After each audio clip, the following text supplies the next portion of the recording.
ముక్కోటి ఏకాదశికి ఆలయాలన్నీ ముస్తాబవుతున్నాయి. ముక్కోటి ఏకాదశిని వైకుంఠ ఏకాదశి అని కూడా పిలుస్తారు. వైకుంఠ ఏకాదశి రోజు విష్ణు ఆలయాల్లో ఉత్తర ద్వార దర్శనం ఉంటుంది. ఉత్తర ద్వార దర్శనం చేసుకుంటే మోక్షం లభిస్తుందని భక్తులు నమ్ముతారు. అందుకే ఆ రోజు తెల్లవారుజాము నుంచే ఆలయాలకు పోటెత్తు ఉంటారు. రేపే వైకుంఠ ఏకాదశి. కలియుగ వైకుంఠంగా పేరు పొందిన తిరుమలతో పాటు తెలుగు రాష్ట్రాల్లోని ఆలయాలన్నీ ముక్కోటి ఏకాదశికి సిద్ధమవుతున్నాయి. పెద్ద ఎత్తున తరలి వచ్చే భక్తుల కోసం అన్ని ఏర్పాట్లు చేస్తున్నారు.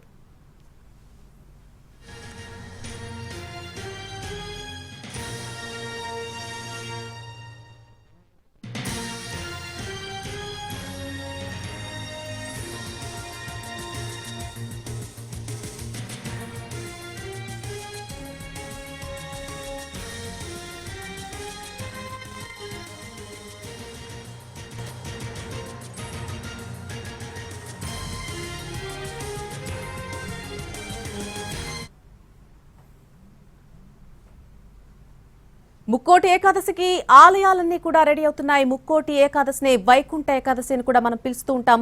వైకుంఠ ఏకాదశి రోజు విష్ణువు ఆలయాల్లో ఉత్తర ద్వార దర్శనం చేసుకోవడం చాలా ఉత్తమంగా చెప్తూ ఉంటారు. ఉత్తర ద్వార దర్శనం చేసుకుంటే మోక్షం లభిస్తుందని భక్తులు నమ్ముతూ ఉంటారు. అందుకే ఆ రోజు తెల్లవారుజాము నుంచే ఆలయాలకు పోటెత్తూ ఉంటారు. ఇక రేపే వైకుంఠ ఏకాదశి. కలియుగ వైకుంఠంగా పేరు పొందినటువంటి తిరుమలతో పాటు తెలుగు రాష్ట్రాల్లోని ఆలయాలన్నీ ముక్కోటి ఏకాదశికి సిద్ధమయ్యాయి. పెద్ద ఎత్తున తరలి వచ్చే భక్తుల కోసం అన్ని ఏర్పాట్లు చేస్తున్నారు. తిరుమలలో జరుగుతున్నటువంటి ముక్కోటి ఏకాదశి ఏర్పాట్లకు సంబంధించి పూర్తి అప్డేట్ మా ప్రతినిధి మోహన్ ప్రసాద్ అందిస్తారు. మోహన్ ప్రసాద్. నళిని ఇల వైకుంఠంగా బాసిల్లుతున్న తిరుమల కొండపై వైకుంఠ ఏకాదశి శోభ సంతరించుకుంది. శ్రీవారి ఆలయంతో పాటు తిరుమలలో ఎటు చూసినా కూడా స్వామివారి దర్శనం కోసం విచ్చేస్తున్నటువంటి భక్తులు ఒకవైపు ఉంటే, మరోవైపు శ్రీవారి ఆలయంతో పాటు తిరుమల ప్రాంతం అంతా కూడా సర్వాంగ సుందరంగా తీర్చిదిద్దారు.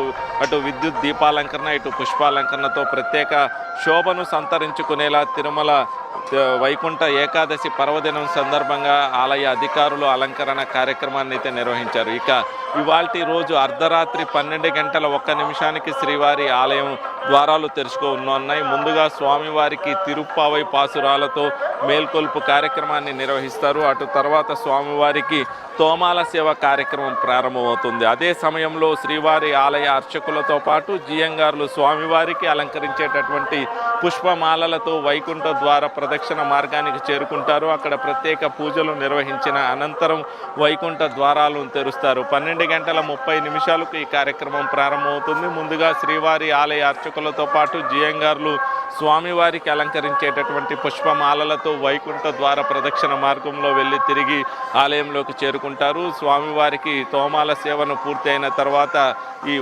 ధనుర్మాసం సందర్భంగా నిర్వహించేటటువంటి ప్రత్యేక అర్చన కార్యక్రమాన్ని నిర్వహిస్తారు. ముందుగా స్వామివారికి బిల్వ పత్రాలతో అర్చన చేస్తారు. అటు తర్వాత తులసి దళాలతో అర్చన నిర్వహిస్తారు. అటు తర్వాత ప్రత్యేక నైవేద్య కార్యక్రమాన్ని నిర్వహించిన అనంతరం శ్రీవారి ఆలయంలో దర్శనాల కార్యక్రమం ప్రారంభమవుతుంది. ఉదయం 1:30 వివిఐపీలతో శ్రీవారి ఆలయంలో దర్శన కార్యక్రమం ప్రారంభమవుతుంది. అటు తర్వాత 5:30 నుంచి కూడా ఇప్పటికే ఆన్లైన్లో దర్శన టోకన్లు జారీ చేసినటువంటి భక్తులను స్వామివారి దర్శనానికి అనుమతించనున్నారు. వైకుంఠ ఏకాదశికి సంబంధించి మొత్తం 10 రోజుల పాటు వైకుంఠ ద్వార దర్శనాన్ని భక్తులకు కల్పించనున్నారు. రేపు ఉదయం నుంచి కూడా జనవరి 8వ తేదీ రాత్రి వరకు కూడా భక్తులకు వైకుంఠ ద్వార దర్శన భాగ్యాన్ని కల్పించనున్నారు. ఈ 10 రోజుల వ్యవధిలో దాదాపు 8 లక్షల మంది భక్తులకు స్వామివారి వైకుంఠ ద్వార దర్శన భాగ్యాన్ని కల్పించేలా టీటీడీ ఏర్పాట్లు చేస్తుంది. మొత్తం 182 గంటల దర్శన సమయంలో 164 గంటల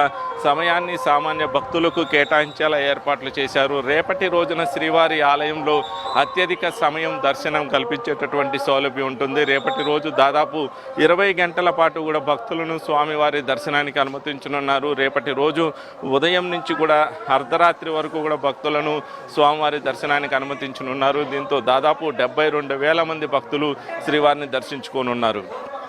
మరోవైపు ఎల్లుండి 19 గంటలు, అటు తర్వాత రోజు 17:30 గంటల పాటు, అటు తర్వాత శుక్రవారం కావడంతో స్వామివారికి అభిషేక సేవను నిర్వహించిన అనంతరం స్వామివారి ఆలయంలో దర్శనాలు ఉంటాయి కాబట్టి 15:30 గంటల సమయం మాత్రమే ఉంటుంది. అటు తర్వాత మిగిలిన రోజులన్నీ కూడా 17:30 గంటల పాటు స్వామివారి ఆలయంలో భక్తులను వైకుంఠ ద్వారా దర్శనానికి అనుమతించనున్నారు. మొత్తంగా కూడా ఈ 10 రోజుల వ్యవధిలో సర్వదర్శనం భక్తులను దాదాపు 5.5 లక్షల మంది భక్తులను దర్శనానికి అనుమతించనున్నారు. మొదటి 3 రోజులకు సంబంధించి గత అనుభవాలను దృష్టిలో ఉంచుకొని ఏడాది టీటీడీ చేసినటువంటి ప్రయోగం సత్ఫలితం ఇచ్చిందని చెప్పుకోవచ్చు. స్వామివారి దర్శనానికి సంబంధించి మొదటి 3 రోజులు ఆన్లైన్లోనే దర్శన టోకన్లు జారీ చేశారు. దీనికి సంబంధించి నెల రోజుల ముందు నుంచే ప్రక్రియను ప్రారంభించారు. నవంబర్ 27వ తేదీ నుంచి కూడా డిసెంబర్ 1వ తేదీ వరకు భక్తులందరూ కూడా టీటీడీకి సంబంధించినటువంటి వెబ్సైట్, అదేవిధంగా టీటీడీకి సంబంధించినటువంటి యాప్, వాట్సాప్ల ద్వారా ఆన్లైన్ విధానంలో రిజిస్ట్రేషన్ చేసుకోవాలని సూచించారు. దాదాపు 23,65,000 మంది భక్తులు వీటి కోసం రిజిస్ట్రేషన్ చేసుకోగా 1,89,000 మంది భక్తులకు స్వామివారి వైకుంఠ దర్శన భాగ్యాన్ని కల్పించేలా టీటీడీ ఈడిపు విధానంలో వారికి దర్శన టోకన్లు అయితే జారీ చేసింది.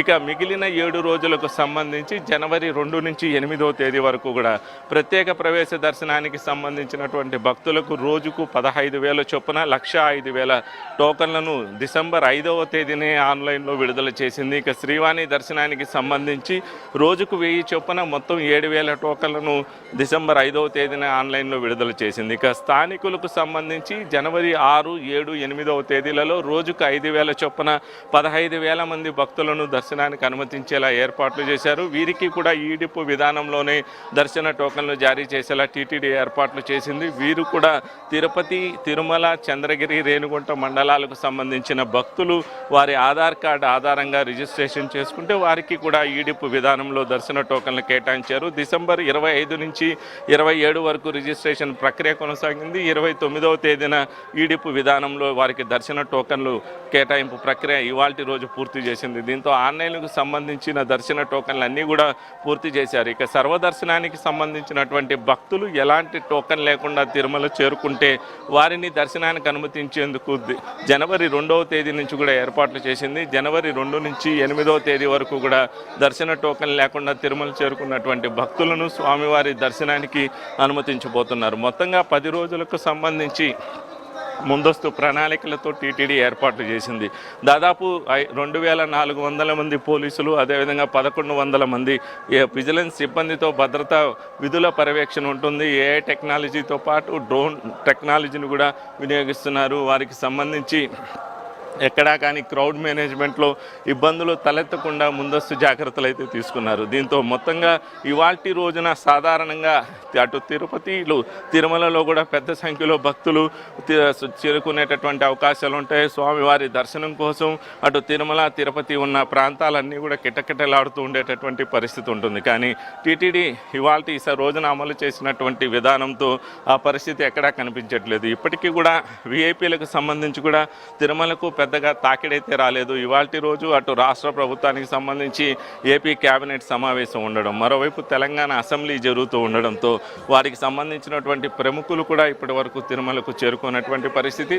ఏపీ నుంచి దాదాపు 10 నుంచి 12 మంది మంత్రులు వస్తున్నట్లు టీటీడీకి ముందస్తుగా సమాచారం అయితే అందింది. వారు ఇవాల్టి రాత్రికి తిరుమల చేరుకునేటటువంటి అవకాశాలు ఉంటాయి. తెలంగాణ నుంచి సీఎం రేవంత్ రెడ్డి తిరుమలకు కుటుంబ సభ్యులతో రాబోతున్నారు. వారు మరి కాసేపట్లో తిరుమలకు చేరుకునేటటువంటి అవకాశాలు ఉంటాయి. కేంద్ర మంత్రులకు సంబంధించి శ్రీనివాస్ వర్మ, అదేవిధంగా రామ్మోహన్ నాయుడు తిరుమలకు విచ్చేస్తున్నట్లుగా కూడా టీటీడీ అధికారులకైతే సమాచారం అందించి, జ్యుడిషియరీకి సంబంధించి దాదాపు 30 నుంచి 40 మంది వస్తున్నట్లుగా కూడా టీటీడీ అధికారులకైతే సమాచారం అందించారు. వారికి సంబంధించినటువంటి రాకలకు సంబంధించి ఇప్పటి వరకు కూడా తాకిడైతే లేదు. దాంతో ప్రస్తుతం అయితే తిరుమలలో అటు విఐపీల తాకిడి కానీ, ఇటు సామాన్య భక్తుల తాకిడి కానీ లేదు. కేటాయించిన సమయానికి వారు తిరుమల చేరుకునేటటువంటి అవకాశాలు ఉంటాయి. దాంతో వారికి ఎలాంటి ఇబ్బందులు లేకుండా స్వామివారి దర్శనం కల్పించేటటువంటి సౌలభ్యం టీటీడీకి లభిస్తుంది. సర్వదర్శనం భక్తులకు సంబంధించి కూడా రేపటి రోజుకు సంబంధించి 3 ప్రాంతాలలో వాడికి అలైన్మెంట్ పాయింట్లు ఇచ్చారు. ముందుగా కృష్ణతేజ, అదేవిధంగా ఏటీజీహెచ్, అటు తర్వాత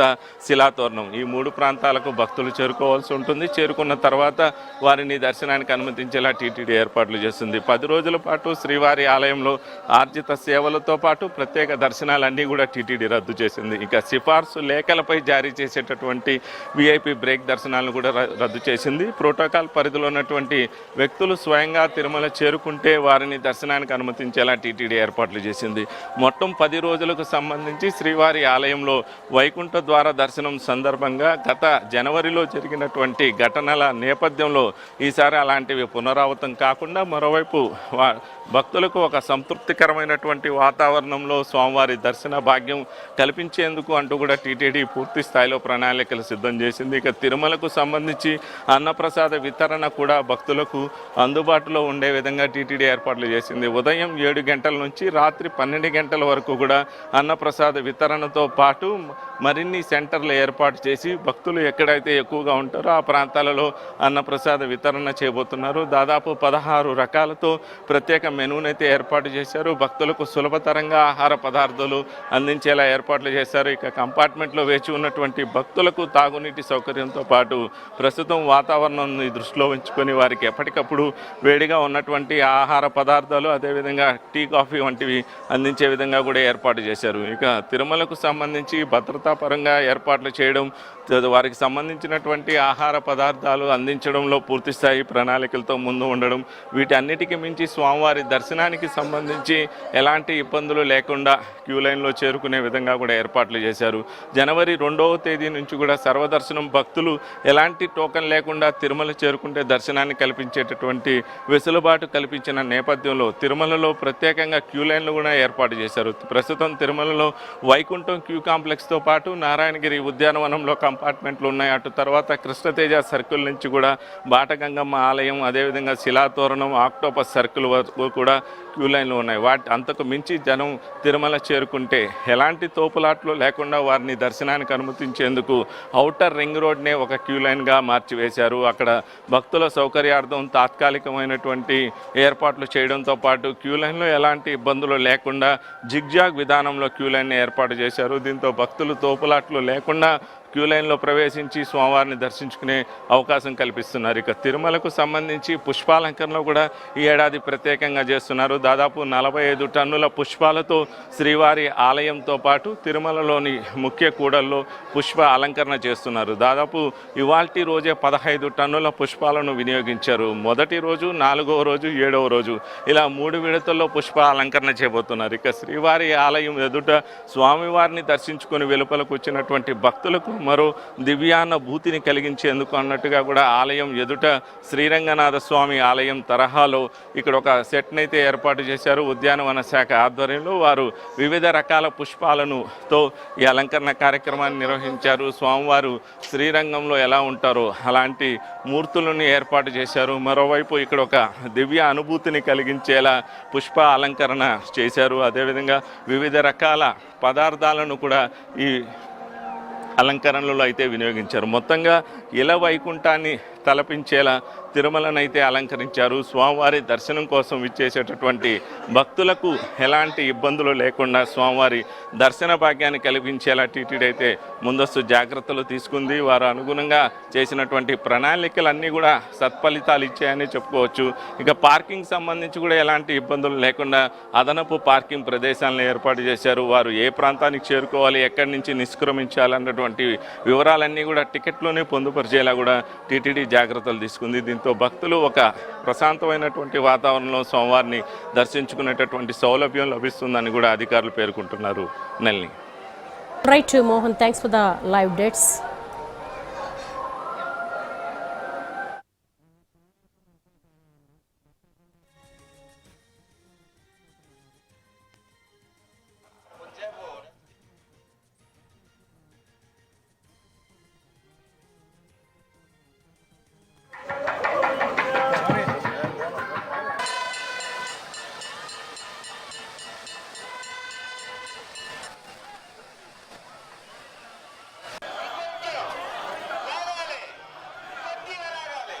కొద్దిగా కదిలితే